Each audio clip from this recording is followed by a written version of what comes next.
Hello and welcome to all our viewers in Nigeria and around the world to News Cycle on Global Television. Coming to you live from the nation's capital, Abuja, I am Jumai Manson. A quick reminder that Global Television is on DSTV channel 365 and free to air on Nicomsat. Now the news in full. Major General Olufemi Oloyede has officially taken over as the Acting Chief of Army Staff, COAS. Recall that Major General Oloyede was appointed as the Acting COAS by President Bola Tinubu to stand in for Lieutenant General Taoreed Lagbaja pending his return. Chief of Defense Staff, CDS General Christopher Musa, presiding over the ceremony as Major General Oloyede assumed office, highlighted that the President, in consultation with the CDS, has the authority to make such appointment. In this regard, Major General Oloyede expressed gratitude to God and the President for entrusting him with the position. The House of Representatives has passed a bill to its second reading aiming to mandate the inclusion of specific portfolios in the nomination list of ministers and commissioners submitted by the President and Senate governors. Leading the debate, Okechukwu Diagbo highlighted the attaching portfolios to nominees would allow lawmakers in the National and State Assembly to conduct more effective and targeted scrutiny during confirmation processes. The House of Representatives has urgently called on the Federal Ministry for Works, the Federal Road Safety Maintenance Agency, FARMA, and the Federal Road Safety Corps, FRSC, to deploy personnel and resources to the Suleja-Langbata-Bida Highway to alleviate severe gridlock and restore traffic flow. The House also directed the Ministry of Works to conduct an emergency assessment of the highway, engage with contractors handling the project to determine the reason for delay, and propose long-term solutions to prevent future occurrences. These resolutions follow the adoption of motion of urgent public importance presented by Saidi Musa Abdullahi and 9 other lawmakers addressing the need to resolve gridlock on the Suleja-Lambata-Bida Highway in Niger State, which has caused significant delays and raised concerns about public safety and law enforcement. Indications from the Senate suggest that the ad hoc committee set up by the upper chamber to investigate an alleged economic sabotage in the Nigerian oil and gas industry has not abandoned the probe, as recently reported by some media outlets. This came as the chairman of the committee and leader of the Senate, Michael Bamidele, presented a motion at plenary to rescind the earlier decision on the matter. Uyi Agbomofegbe has the details. Chairman of the committee and leader of the Senate, Michael Bamidele, and the Deputy President of the Senate, Senator Jibrin Barau, through their motion, explained that the House of Representatives has also set up a similar ad hoc committee to investigate the same issue. They noted that it is imperative for both the red and the green chambers to work together in probing the issue of sabotage in the oil and gas industry. The Senate equally observes that there is need for the ad hoc committees of the two chambers to work jointly to avoid duplication and clash in the discharge of their assignment. Accordingly, Mr. President, distinguished colleagues, the Senate resolves to 1. Recapture the title of the ad hoc committee to National Assembly Joint Ad hoc Committee to investigate alleged economic sabotage in the Nigerian petroleum industry. The resolution of the Senate be communicated to the House of Representatives, following which the joint ad hoc committee will be inaugurated by the presiding officers of both chambers. Those in favor of this prayer, say aye. Those against, say nay. The ayes have it. After the inauguration of the Joint Ad hoc Committee, it is expected that the investigation into the alleged economic sabotage in the petroleum industry kickstarts immediately. Uyi Agbomofegbe, reporting for Global Television News. Thank you, Uyi, for that report. The National Democratic Front, NDF, has called on the Chief Justice of Nigeria, Justice Kudirat Kekere-Edun, to intervene in the political crisis in Rivers State. In a statement signed by its spokesperson, Ikenna Ezenikwe, in Abuja, the organization expressed dissatisfaction with the judgment delivered by Justice Joyce Abdulmalik of the Federal High Court in Abuja, which barred the Central Bank of Nigeria from releasing monthly allocations to the state. The group alleged that some politicians undermined the judicial system for personal gain in what it described as a severe erosion of the integrity within Nigerian judiciary, noting that such actions threaten both President Bola Tinubu's administration and the judiciary's standing. Over now to the National Economic Council, NEC has expressed reservations over the tax reform bill forwarded by President Bola Ahmed Tinubu to the National Assembly. This was part of the resolutions reached during the National Economic Council meeting chaired by Vice President Kashim Shettima at the Presidential Villa in Abuja. Queen Agaba tells us more. We apologize. That report will be brought in our subsequent bulletin. The Nigerian Ports Authority, NPA, in its daily shipping position says 7 ships will berth with crude oil at the Lagos port.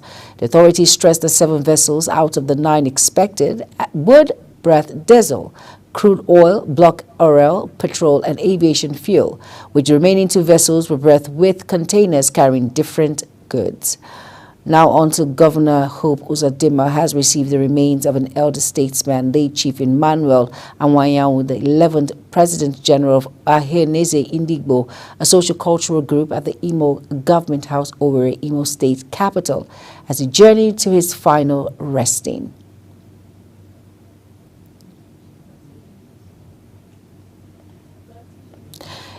Anyanwu, an industrialist and a business mogul, died on July 25, 2024 at the age of 81 after a brief illness in a hospital in Abuja, and his remains are moved to his hometown at Ikeduru local government area of Imo State to be laid to rest. Imo State correspondent Amarachi Ibe will bring details later. The governor of Ondo State, Honorable Lucky Ayedatiwa, has announced that a new minimum wage of 73,000 naira for civil servants in the state will be implemented starting from this month, November.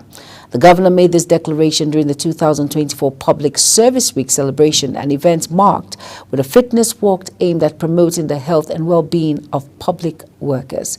Kikelomo Okere has details. Ondo State civil servants, led by labor leaders, walked through part of the state capital before converging at the government house, where they expressed their support for the governor ahead of the November 16 governorship election.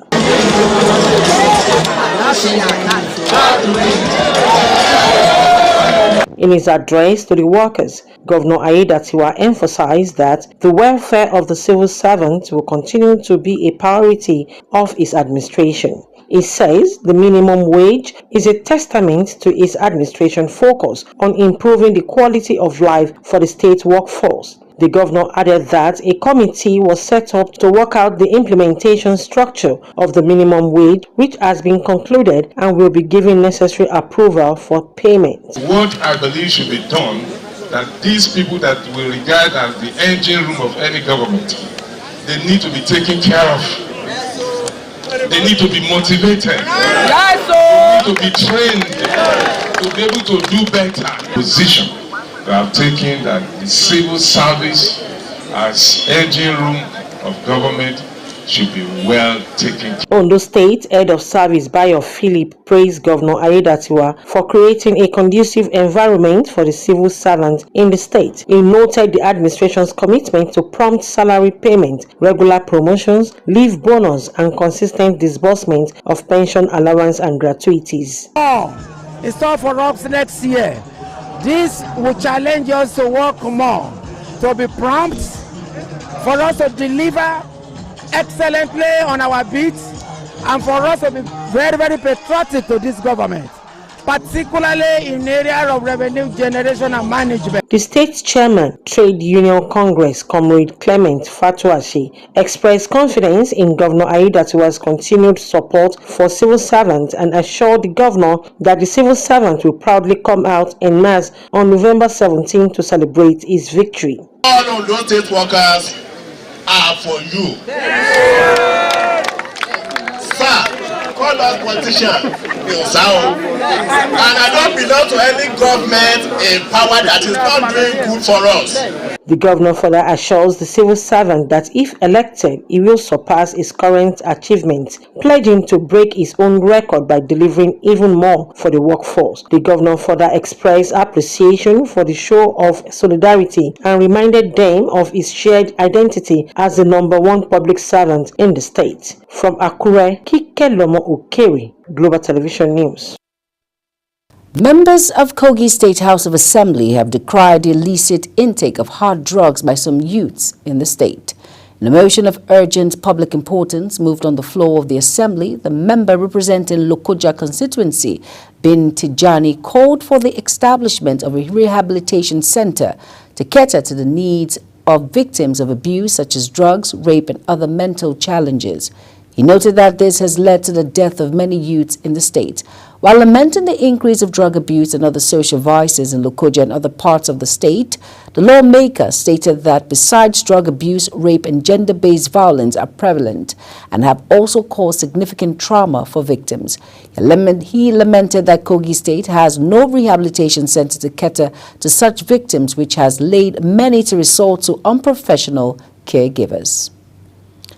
No fewer than 20 passengers from 5 vehicles have been reportedly kidnapped on Marenga Kantagura Road in Niger State. The Speaker of the Niger State House of Assembly, who also represents Marenga constituency, Barrister Abdul Malik Serkindaji, made this known in an interview with journalists. He said, the incident happened when bandits blocked Marenga Katangura Road between Babalamba and Beri. The Speaker was reacting to the military refutal that bandits were not on its training ground in Katangura local government of the state, which also extends to Marenga local government area. You're watching News Cycle on Global Television, coming to you live from Nigeria's capital, Abuja. When News Cycle returns, Nigeria sets January 28 for $5 billion African Emergency Bank takeoff. Details of these, as well as foreign and sports stories, coming right after this break. Please stay with us.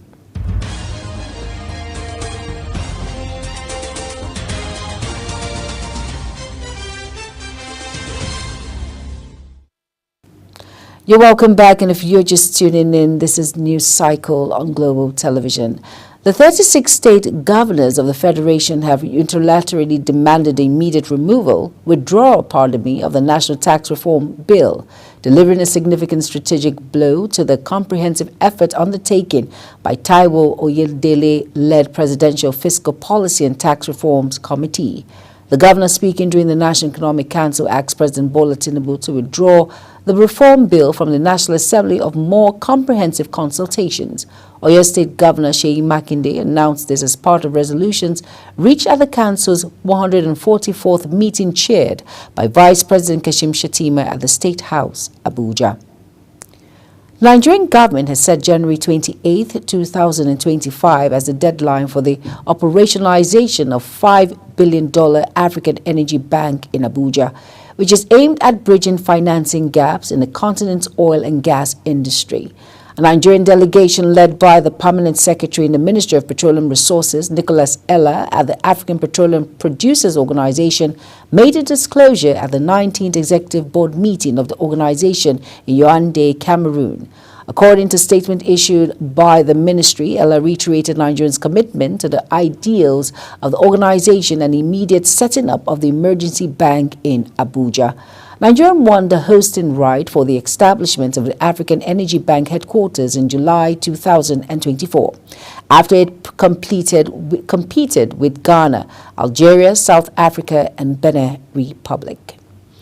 On our foreign scene now, days ahead of the elections in the United States of America, Democratic Vice President Kamala Harris has slammed Republican former President Donald Trump for offensive remarks about women as she pressed her case that his misogyny has no place in the 21st century America. As they chase one another through the 7 swing states expected to decide the election, Harris is conveying a more upbeat message with a final stop of the day at a star-studded rally in Las Vegas, where she was introduced by pop Marvin Jennifer Lopez. Harris targeted Trump over his remarks when he told a rally he wanted to protect American women, whether the women liked it or not, branding the comment as offensive to everybody. A drug trafficking-related shooting in the western French city of Pertres escalated into a brawl potentially involving up to 600 people. French authorities say 5 people were seriously injured in a drive-by shooting at a restaurant in the city, including a 15-year-old boy who was left in critical condition after being shot in the head. Interior Minister Bruno Retailleau described the incident as an alarming sign of drug-related violence escalating in the country. On sports news now, President Bola Tinubu has reassured Nigerians' team of full government support as they prepare to compete in the Invictus Games set to take place next year in Vancouver, Canada. Senior Special Assistant to the President on Special Needs and Equal Opportunities, Mohammed Abba Isa, stated this during a sports training week organized by the African Unconquered Foundation in Abuja. He said President Tinubu's administration remains deeply committed to supporting service members who inspire the nation with their bravery and resilience. Former Valencia player Jose Castillo has lost his life in a recent flash flood that devastated Spain. The intense storm known as Diana unleashed widespread destruction across the country, leaving hundreds of families mourning loved ones. Valencia, where Castillo began his journey as a youth player, honored his memory in a heartfelt message as at CD Ednis, one of Castillo's former club, expressed its sorrow as well. Still on sports now, Manchester United has appointed Ruben Amorim as their new head coach, replacing the sacked Erik ten Hag. The 39-year-old Portuguese coach, who won 2 Premier Liga titles with Sporting Lisbon, has signed a deal until 2027 and will join the club on November 11th. Former United striker Rod van Nistelrooy, who took charge on an interim basis after Erik ten Hag was sacked, will stay on for the club's next 3 features. Amorim, who is 6th permanent manager United have appointed since Sir Alex Ferguson's 26-year-old reign ended with his retirement in 2013. That's it on News Cycle, and it came to you live from the nation's capital, Abuja. A quick reminder that Global TV is on DSTV channel 365, on Star Times channel 276, and free to air on Nicomsat. Kindly follow us across all social media platforms now showing on your screen by using @Global TV NG. I am Jumai Manson. Thank you for watching.